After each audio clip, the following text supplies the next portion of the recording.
Adiós Baches, Pavimentación Amigable con el Ambiente presenta Episodio 59 de Platica con tu servidor, Platica con Memo Flores, y ya están viendo a cuadro a Sara Benítez, mejor conocida, bueno, tienen muchos apelativos.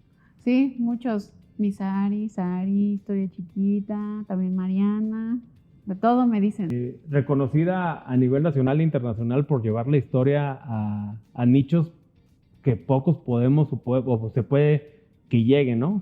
Pues en TikTok, en Instagram, Spotify, en todas las redes estás llevando la historia a muchos rincones.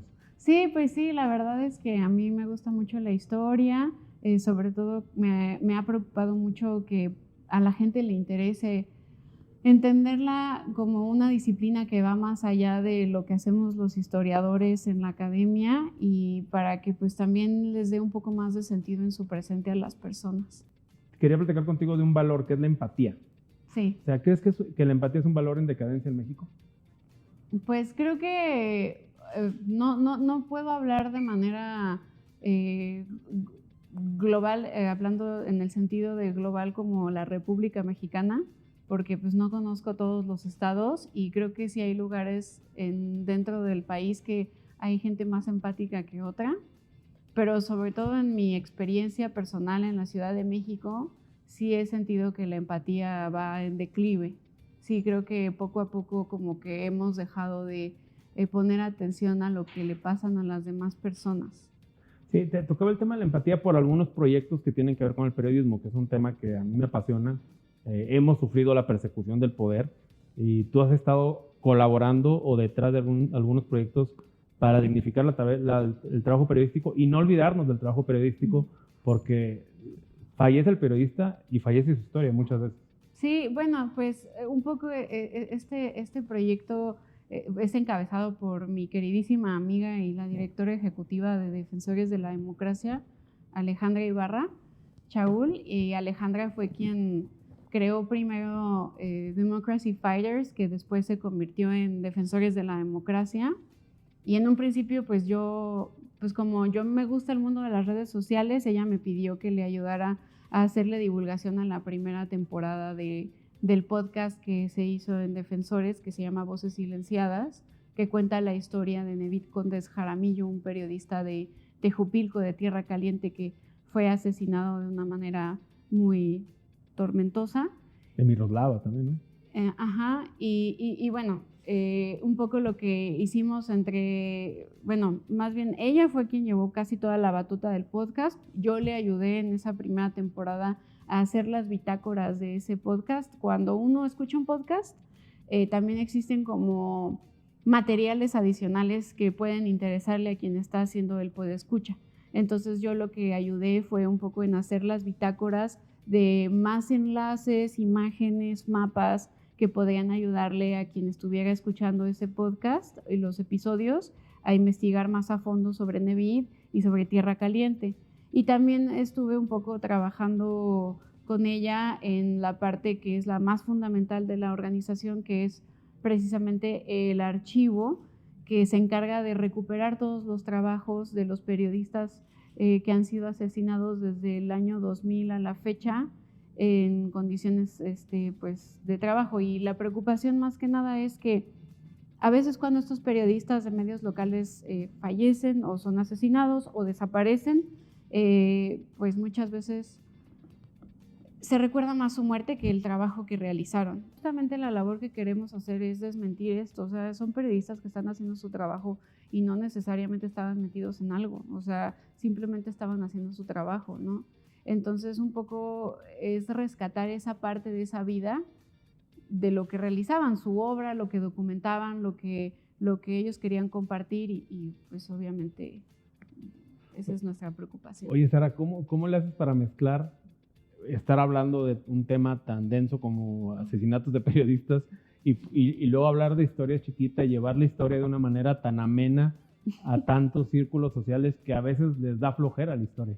Bueno, pues en el caso de Historia Chiquita tiene mucho que ver con mi mundo y mi mente, en el sentido de que mi mente es como, o sea, soy una persona que sufre de ansiedad, lo he compartido, no es un secreto. Entonces, Es una enfermedad silenciosa que está en la mayoría de los mexicanos. Exacto, y bueno, yo ya me la...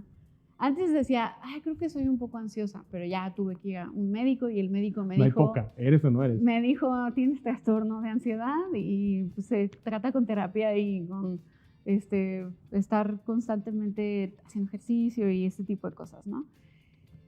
Y justamente como soy muy ansiosa, pues mi mente es como un conejo que va saltando de temas a temas, ¿no? Entonces, a mí la historia es una disciplina que me ha ayudado a imaginar mucho. Me gusta mucho imaginar y prefiero imaginar cosas que pasaron en el pasado a imaginar futuros adversos en los cuales yo estoy inmiscuida en esa ansiedad que sufro, ¿no? Entonces, un poco Historia Chiquita también nació por eso, ¿no? Siempre cuento como lo de siempre. Ay, es que Historia Chiquita nació porque yo comencé a trabajar en el Colegio Nacional pero un poco también nace porque todo el tiempo salida. Quiero salir, quiero platicar estas cosas que yo me imagino, ¿no? Oye, lo platicaba con Rafa Carvajal, que estuvo con nosotros. Él es doctor en química, Ajá. ¿sí? En química de alimentos. Y le preguntaba en ese entonces, oye, ¿no hay gente que te critica tú después de tantos estudios y profesional andar contando cosas por TikTok? ¿No te pasa a ti lo mismo? Oye, licenciada en historia, maestría, y ahora andas de TikToker. Pues sí me ha pasado que hay gente que hace menos lo que hago. De hecho, es muy gracioso. Me gusta mucho contar esta historia porque me parece bastante curiosa, pero en algún punto me invitaron a mi universidad a dar una plática en una carrera que no era la mía y me llegó como por radio chisme pasillo que a todos los alumnos de la carrera que yo estudié, que es historia, tenían una clase a la hora que iba a hacer mi plática y varios querían ir y No, la maestra les prohibió ir a verme, ¿no? Entonces sí me ha pasado ese tipo de cosas. Sí me han dicho, bueno, hay gente que me ha escrito que sí, que Historia Chiquita es chafa o así, pero bueno, pues también es parte del mundo de las redes sociales. O sea, lo platicaba con Teca de Historia para Tontos, sí, que también está buenísimo. Es buenísimo, sí, también, sí. Es un gran divulgador. Y pues le critican mucho porque él no estudió historia, él estudió relaciones internacionales y en algún punto pues también él es compañero del mismo dolor ansioso. Me decía, bueno, pues también tú decides hasta dónde tomar los comentarios, ¿no? Y me decía, como citando al actor de Spider-Man, a Tom Holland, me decía, los comentarios que te deberían de importar son de las personas que tienen tu WhatsApp. Oye, ¿cuándo te diste cuenta que lo que estabas haciendo por redes sociales estaba teniendo éxito? O sea, ¿cuándo dijiste, oye, aquí puedo dedicarme a esto? Cuando una persona me escribió que lo que hacía era una porquería. Así, un día alguien me etiquetó en Twitter y puso como, lo que hace esta persona es horrible, ¿no? Y ahí dije, bueno, hay un dicho que... Ya se dio tiempo de verme. Hay un dicho que tengo un primo que vive en Zagreb, en Croacia, y su esposa, que es croata, es con quien hablo muchísimo y pues luego me dice dichos, ¿no? Y no me sé el dicho en croata, perdón, porque no sé hablar croata, lo voy a decir en español. Voy a admitirlo. No pero lo que me decía ella alguna vez fue, buen caballo levanta polvo. Okay. No sé la versión croata, pero me la tradujo porque me la puso y yo le dije, mana, no sé croata, ¿no? Y cuando me dijo eso, pues sí, o sea, y era un poco porque como que me empezó a dar mucho miedo y mucha nervio cuando iba a salir el libro. Yo no quería que saliera el libro. Yo ya quería decirle a los de Planeta que no lo sacaran ya. ¿Por? Pues no quería, tenía miedo porque pues, que no jalara. Sí, o que alguien dijera que estaba feo o la fuente o está mal escrito Sí, pero sobre todo por la parte de que hablo de mi abuela. Entonces es una cosa muy personal. Entonces, sí, es un libro muy personal. Entonces tenía mucho miedo de que me fueran a decir, ay, pues a mí tu abuelita, ¿qué, no? ¿Qué tan importante es que la gente conozca la historia? Yo creo que es fundamental porque, hablando más allá de los nacionalismos, porque mucho tiempo se creyó que la historia era maestra de vida, ¿no? Esto de hay que estudiar la historia para no repetir los errores del pasado en el presente, esa es la idea de la historia maestra de vida. Y creo que poco a poco la disciplina ha trascendido esa idea y ahora la historia sirve como algo que nos ayuda a comprender nuestro presente y a darle sentido, pero más allá de los nacionalismos. porque ya no estamos en una época de nacionalismos, creo que ya estamos pasando a una época de una globalización en el que estas identidades pueden ir más allá del ser mexicano, ¿no? Y creo que mucho tiempo, esto de los nacionalismos, la historia fue una herramienta de propaganda y de política. Totalmente. Entonces, creo que la historia ahora está yendo hacia otro lado y ya está pasando más allá de estos nacionalismos y de identidad y de la historia oficial. Oye, Sara, las nuevas tecnologías se han vuelto cada vez más comunes para la búsqueda de información y para la búsqueda de la historia. Leía un libro ahí de cómo Google está secuestrando el conocimiento y nos muestra lo que él quiere que nos mostrarnos. ¿En la historia no te da una preocupación que llegue ese momento donde estos buscadores ya dejen de mostrar cosas de la historia? Sí, ya está pasando. Por ejemplo, en TikTok no puedes decir palabras como nazi, como Hitler, o sea, aunque estés hablando con sentido académico sobre ahorita vamos a tener que poner pip. ¿En serio? Pues yo creo, ¿no? O con 4Z1, Okay. ¿no? Este tipo de palabras ya no las puedes mencionar tal cual en TikTok, sobre todo porque se censura e incluso dicen que no existe el shadow ban, pero sí existe. Yo digo que sí existe el shadow ban porque de repente baja, ¿no? Y eso es muy preocupante porque al final poco a poco... Están modificando la historia. Están, pues no tanto modificando, sino no se están nombrando las cosas que se tienen que nombrar. Y el problema es que hay cosas que inevitablemente en la historia se van a olvidar. Y eso es una frustración que tenemos todos los historiadores. Hay cosas que sí o sí se van a perder en el río, ¿no? Pero hay cosas que no se pueden perder y que tienen que quedar y que si no se nombran y no se dicen, poco a poco se van olvidando y comienzan a nacer estos post-nacionalismos, estas cosas que preocupan poco a poco dentro de estas redes sociales, ¿no? Que son como ya esta derecha ultra extrema que lamentablemente como no se pueden hablar de estas cosas abiertamente en redes sociales, como que dan pauta para olvidar momentos de la historia que fueron fundamentales, ¿no? Cuando yo comencé a hacer el contenido en redes sociales, primero yo estaba trabajando en una agencia de publicidad que hacía cosas de derechos humanos, que se llama Fósforo, que fue fundada por algunos de los que estuvieron en el movimiento del 132. Entonces ellos fundaron esta agencia un poco preocupados porque casi todo lo que tiene que ver con organizaciones no gubernamentales tienen el puñito y ya, ¿no? Entonces como que ellos querían precisamente hacer este despacho para ayudar a la gente a rebrandearse un poco y buscar cosas nuevas en sus identidades visuales. Y una muy querida amiga, Ro, fue quien me presentó con ellos y les dijo, contrátenla, es muy buena. Y me contrataron como project manager, ¿no? ¿Mande? Pero es historiadora. Pero es historiadora, pero pues yo era como medio la asistente de la project manager. Y tengo un primo al que le tengo todo el agradecimiento siempre, que pues él se dedica a otra cosa, es banquero, y me dijo, ¿por qué no renuncias y te dedicas a tu proyecto de 300 seguidores de Historia Chiquita? Y yo le dije, ¿pero cómo lo voy a hacer? Y me dijo, pues así, renuncias y ¿qué te parece si yo te doy lana un tiempo? Y entonces, pues sí, llegué con mi papá y con mi mamá y les dije, voy a renunciar a la agencia de publicidad y voy a dedicarme a esto. Y mi mamá y mi papá así como de, ¿y de dónde vas a sacar dinero porque nosotros no te vamos a dar dinero? Porque mi papá y mi mamá, por donde terminaste la carrera, arréglatela. Dale. Así fue. Entonces les dije, no, pues es que mi primo me dijo que me va a ayudar. Y mi mamá así como de, mi mamá académica de la UNAM, historiadora del arte, así, como que me dijo, híjole, pero ¿a poco te va a dar dinero tu sueldo? Y yo, pues sí, me dijo que me va a ayudar como con un sueldo. Mi primo me ayudó unos meses, pero también como un buen sponsor, también me dijo, bueno, ya, párale. Ya te di lana un tiempo, ahora tú búscale por tu lado cómo te mantienes para que esto siga, ¿no? Porque si yo te sigo dando dinero, nunca vas a despegar tú solita. Mi amiga, Alejandra Ibarra, que ojalá pronto la puedas conocer, que fue quien empezamos hablando,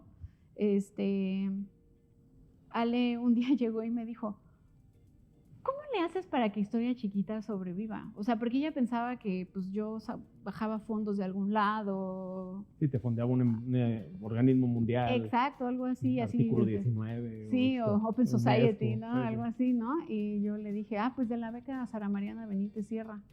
Me dijo, ¿cómo? Y yo, pues sí, o sea, de mi sueldo, pues voy pagando las cosas que le voy metiendo Historia Chiquita, y el podcast, pues mi novio / esposo, es productor, entonces pues él obviamente tiene todos los recursos, tiene un estudio y pues él me graba el podcast, pero pues todo es pro bono, o sea, no, todo lo hacemos por el amor a esto. Estaba recordando un estudio que hizo una empresa que se dedica a mandar giros de dinero de Estados Unidos a todo el mundo, sobre cuáles son las proyecciones de vida de los jóvenes hoy en día. Y en Latinoamérica, México, el 70-60% se quieren dedicar a ser influencers, ser youtuber, ser tiktoker. ¿Qué piensas de esto? Pues, o sea, yo creo que se ve fácil, y yo creo que si la gente quiere ser youtuber o tiktoker, sí puede serlo siempre y cuando exista la constancia.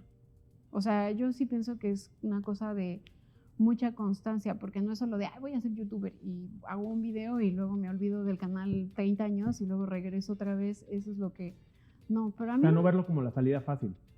No, es que yo siento que muchos dicen, exacto, es bien fácil, es sencillo, déjame me dedico a hacer videitos con mi teléfono. Exacto, pero, o sea, parece fácil, se dice fácil, pero yo creo que la constancia es la clave de todo, y la constancia es la clave de todas las cosas.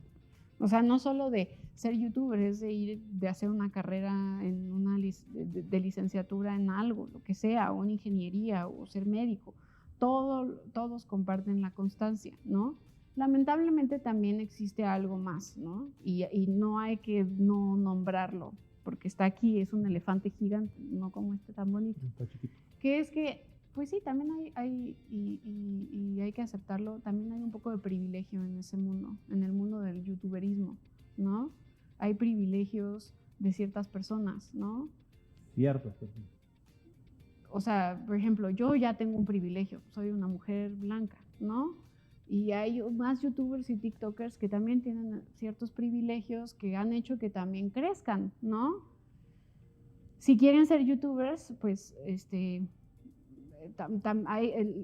hay una parte en constancia, y lamentablemente también hay muchos que han crecido por ese privilegio que tienen, ¿no?